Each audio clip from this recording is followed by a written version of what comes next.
Streaming is on.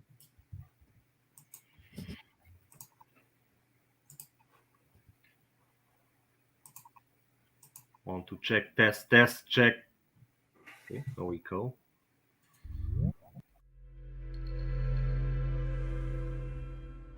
Hello, app, mobile, smartwatch, instant messaging, video attending, social posting, Instagram junkie, YouTube following, office and email, inbox sorting, CRM, and organizing, marketing and shopping cart managing, credit card buying, Google searching, Amazon purchasing, and e-commerce digital selling, gig working, and Reddit, Twitch, Discord, LinkedIn community linking, following, internet and cloud users, and in case I missed anyone, everyone else out there in internet land.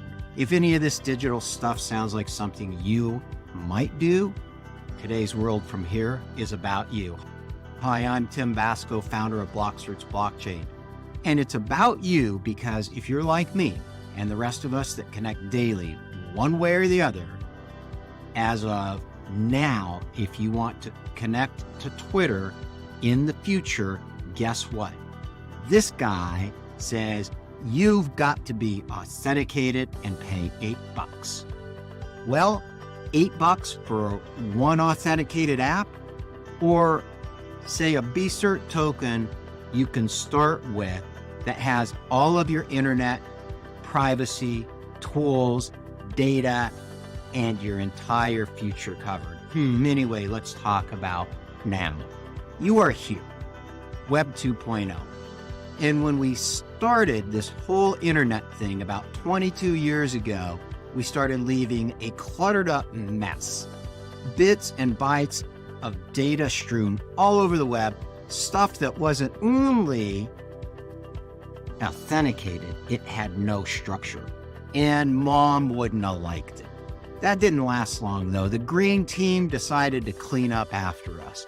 And clean up they did. They took our data, they started building it, tracking it, picking it up every time we carelessly threw it on the side of the digital highway or into the data buckets created for us. These software tools that capture all of our data, and they recycled it. Even if we didn't know who we were, they did. And what we were dropping behind us along the way, they, the big tech, quickly cleaned up after us. And just like mom used to, all of a sudden, things were rosy and perfect, and they were happy to. How green it's been, this big job of capturing and organizing and recycling using all of our data. Trillions of dollars of green have been created about you, your friends, me, finding you, tracking you, and those you know and interact with. What you need, what you should know or see, whether you want to or not. The green data movement of Web 2.0 is a money-making machine. And if Web 1.0 was like a big landfill that had bits and pieces everywhere, that got a big digital cleanup from the heap. Web 2.0 was driven by the data recycling movement. Today, it's so efficient, not a single scrap of our data goes unnoticed or is wasted. AI does the work. Bots increasingly talk to us, right, Elon? The recycling and use of our data drives everything. And 20 plus years later, it's still not authenticated. That's where we started when we were building BlockSearch, long before Twitter's new chief decided and announced it was a good idea last week. Well, we agree. We knew it started by building authentication over 7 years ago at BlockSearch. Our exposed data drives our credit scores, even if it's not accurate. It's scraped up by the billion-dollar FICO companies who also break rules. But hey, that's another video story. Data delivers our identity, even if it's stolen, and they don't have a clue who we actually are, nor do they care. Data drives what we can do, from the capture of our purchasing power to buying our homes. It's based on the color shirt we like or what our credit cards say about us, even if we didn't make the charge or use the service when it goes to the credit agencies. unless we work really hard to go backward and prove it wasn't us or prove that's not true, guess what? It's on our record.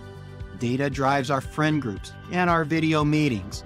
Now there are business how-to books out there about analyzing your data, our data. Since all sales went online during lockdowns, authors are openly revealing they were, for the first time, able to see how we do or do not make decisions to buy. From AI-driven data that is fed into the machine, quite interesting and very, very relevant, really. Some CEOs proudly are announcing at global conferences now how they're using your data to sell back to their customers that are using their software about you, but that's another upcoming story. So that's Web 2.0. In our digital walks daily, we spread data all over. But never fear, the green team is here to pick it up and use it for us, about us, and on us. Even the bad guys pick up after us when they can, when the big data guys leave the locks to the data store undone. Then they hold it hostage or grab it and run and pretend to be you. Through identity theft, we get back into this vicious circle. When it comes to work, into our finances, our data trail we've left behind decides who we are, how we can buy, what we qualify for on loans, for our business, for our work. There are even click-through agreements that we click agree to all the time that say, yes, you can use my data to control my engagement and life for your research information, support how you analyze me and my behavior to, well, I guess sell me more.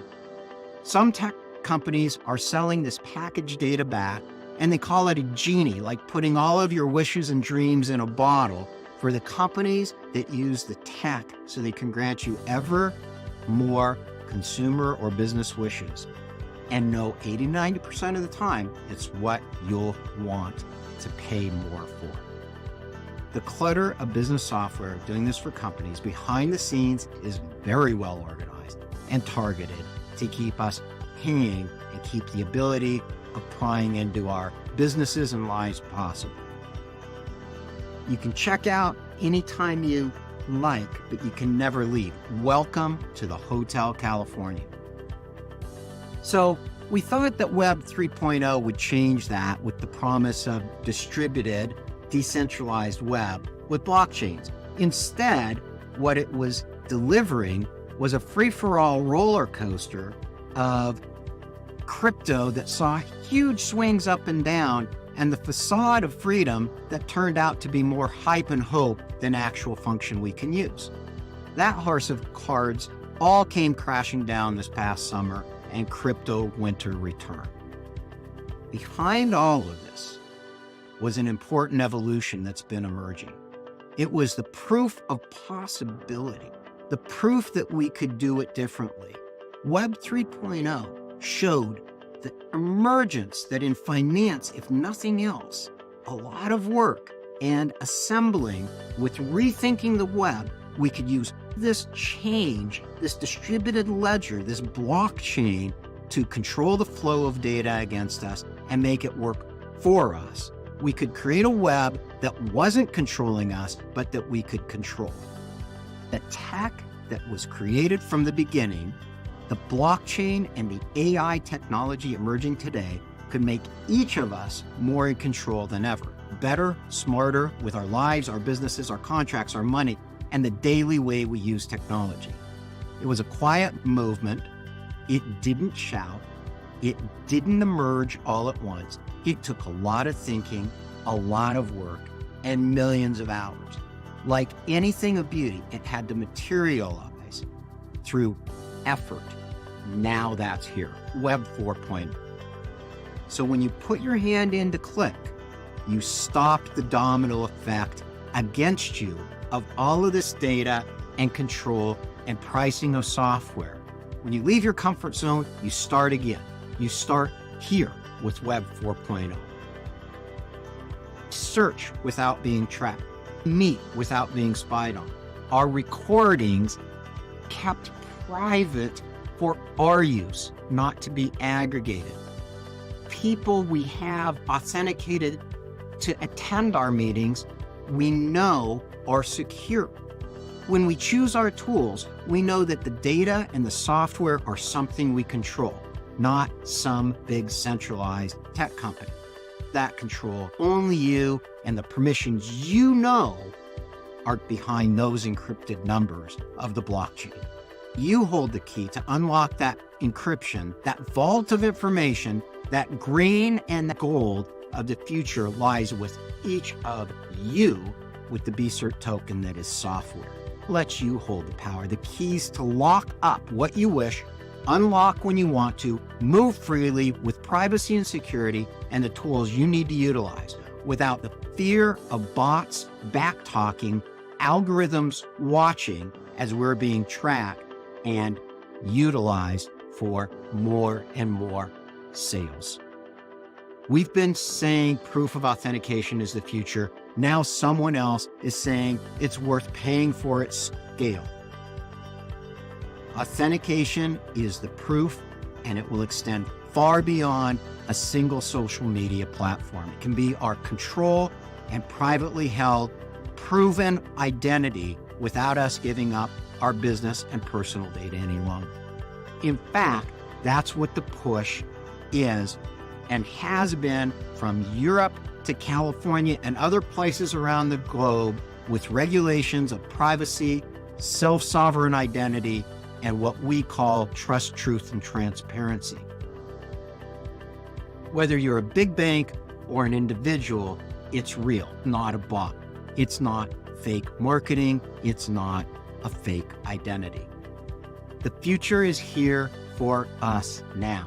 The time is green for our personal goals, our ability to protect our privacy and our environment where we live for generations, our ability to benefit and earn from what we do, be rewarded from our work and data, our ability to value our work and tokenize that with something meaningful like BCERT tokens instead of others profiting off of that work we do.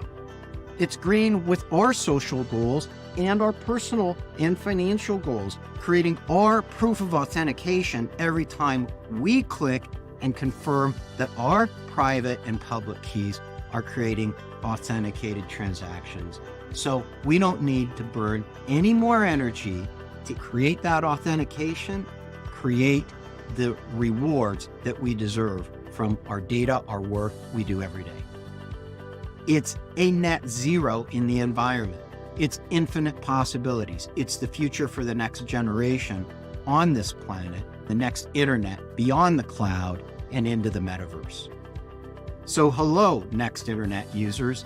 Today, it's called BlockCerts Web 4.0. Tomorrow, everyone will call it their own internet. Now you're here. Just click, download Orbit Eye, and get started, and join us on the world from here.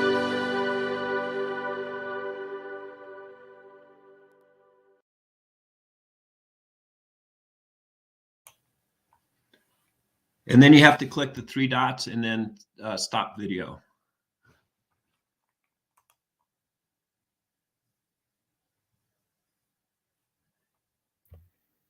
It automatically mutes you.